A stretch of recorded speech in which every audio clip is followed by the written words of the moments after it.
Okay, I got my V3i here. See all the dust on the screen here? I'll wipe all that dust off. I just turned it on. I'm gonna try to hit this dime here. 3 inches deep, there's a lot of iron here. I just put this coil on, so I think it's hitting it right there. A little bit. But the recovery speed is too slow, probably having the wrong frequency, probably the wrong coil. So I'll go over to my menu here. The menus on here is just stupid ridiculous. Okay, the sub menus on this is so confusing. So I'll go in the expert menu here and let's go to change my coil out here, because there's a coil selection right there, 4x6. And then let's go up to, let's try to get some recovery speed here. I'll close that one out there, don't need that. Filter and speed. So let's try to go down here. Oops. Configure. Let's go up to frequency. Let's go to recovery speed first. Recovery speed. Go to, yeah. Okay, here we go. Recovery speed. Drop my recovery speed down because I'm not really going to be swinging fast, really fast. I'll go down in the 40s. And then the 10 band pass the filter. You have a huge range of filters here, 12.5, 12. You got high pass and band pass filters on each frequency. So I'll go to 7, I'll go to 5 high pass, and then I'll change my frequency to probably, most likely I'll change my frequency, but let's see here. I'll ground mount here real quick here. Yeah, it's not ground bouncing very good here, but I'll go into my sub menu down here on the bottom here, and I'll go to 2.5 kilohertz. And watch this, man.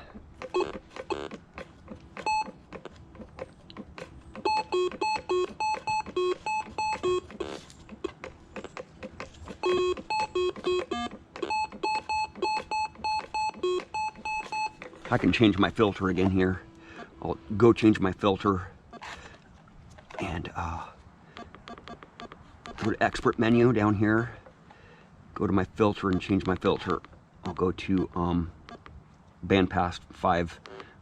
Yeah, I'll try that. See if that hits it a little better. It should hit it a lot better.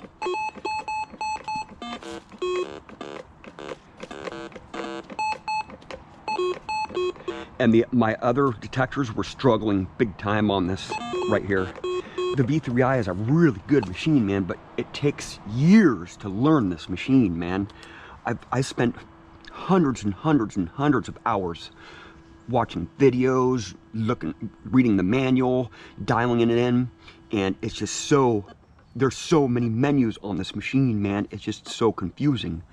Now I'll go to, I'll try the 5 kilohertz high pass, and up my recovery speed a little bit, or let's see here, and I'll go to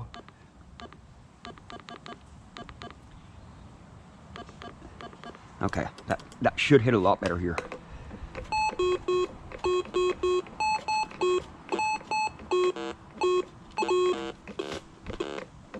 I'm getting a lot of those iron tones, but you can adjust everything that you could ever imagine, and even more you can adjust on this machine. You can adjust the colors, you can adjust the size of the text on there, you can adjust everything on this machine. I mean, there's just so much you can do with the V3i. It just makes it so confusing.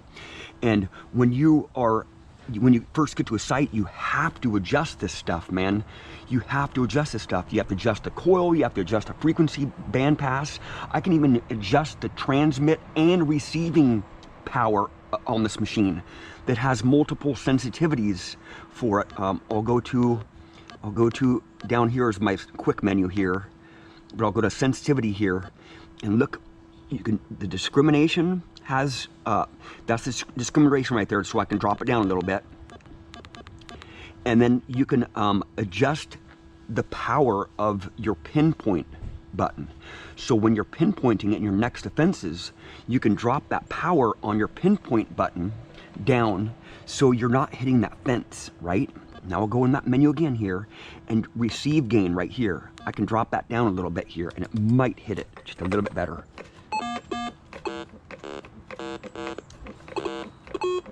Nope, I'm too high on my, I'm too high on that. And then I'll go over here, drop that all the way up. I'll go up a little bit higher. I'll lift my gain up here a little bit.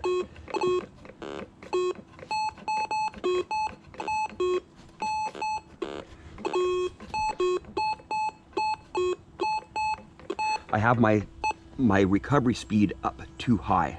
So I'll go back to that main menu there, the expert menu, and it takes a long time to get to these menus, right? I'll go up here, go down here, right there. I'll drop that down just a little bit more here, and it should go really fast. I should be able to smack this thing really fast right here.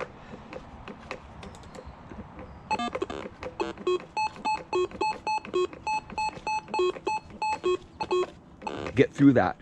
And if you don't adjust stuff like this, you are just gonna struggle, man. This machine is so complicated that you can get out of balance. You can really get this machine unstable just by one of those settings.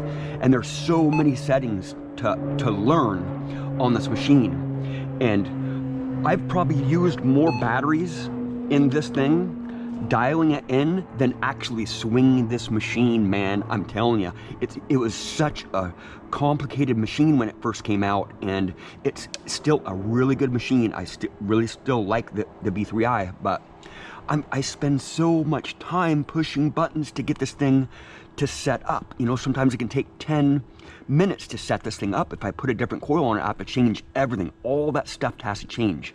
So if I had the same coil on here all the time, which I don't, I'm always switching coils because I go to different sites. You know, I'll go to the creek, I'll go to the dump, I'll go to the parks and the schools, and I have to have different coils on there. And every time you switch a different coil out, you have to adjust all that stuff. And sometimes it can take 10 or 15 minutes just to dial that machine in. And then you're pushing buttons all the time when you're hunting on this V3i. And pushing the buttons, it takes a long time because they're not really handy here, you know. You can make them, you can change this bottom menu down here. You can have a whole bunch of menu stuff down there, and it does have a quick menu. You know, I can just push the up arrow and it opens that up for me, so I don't have to push enter and more buttons, and then I can go inside these menus here. But there's just so many sub menus on this and so few buttons. You know, you're only going back and forth and up and down on these menus here. Unlike the newer machines, you know, the newer machines, you can see all your sub menus just right there, and you can see where you're at in menus. This thing, if I go into my sub menus, I'll show you this menu, and this is the short menu. I'm showing you the short menu right here, right? There's just so much stuff here, and it can get very confusing. And there's 10 menus, 12 menus on that sub menu right there. 12 sub menus on that sub menu. And you know, you can do so much with this machine. There's a reason why they're like $2,000, and because it took a lot of engineering and the technology back then. You know, they wanted to make machines that can do everything. Sure, they could do everything, but you're sitting there pushing buttons over half the day, you know, trying to get this thing dialed in, and it just takes a long time to learn all these submenus. And I've used the V3i for many years, and there's no way, not even the engineers at White's knew how to operate all of the submenus on the V3i.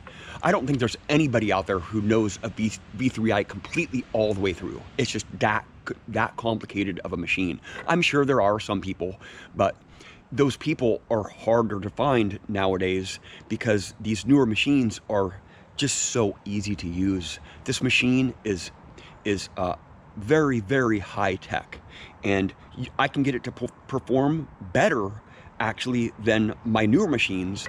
But my newer machines, all I do is just turn the thing on and I detect. I'm not spending 20 minutes pushing buttons when I get to a site to dial it in, right?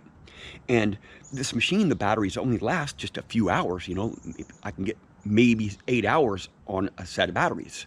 So I have to carry an extra battery pack with me in my backpack, or, you know, in my back pocket with me. And they're just heavy machines. You know, I can't swing these machines around nearly as fast.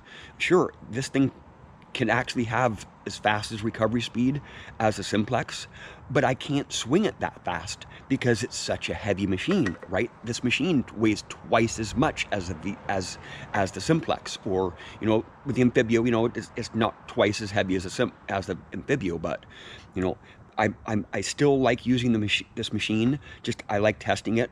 You know, I'm not going to swing it in my videos or anything because it's just, you know, just so clunky and heavy.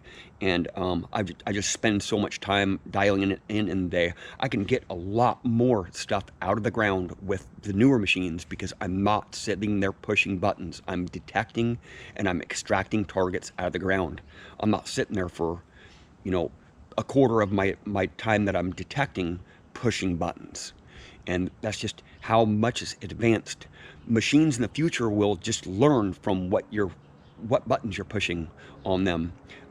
You know, they're going to be smart detectors. You know, there are smart detectors out there right now, but they're thousands and thousands of dollars, you know, $7,000 or $5,000. And the machines in the future will look like that, but be very cheap. Like smartphones, you know, smartphones. You know, if I drop this detector down like I do with the simplex, it won't work anymore, right? Like a phone, you know, I don't know how many screens on phones I've broken, but look what I do to the simplex, man. It's just amazing how durable the new machines are.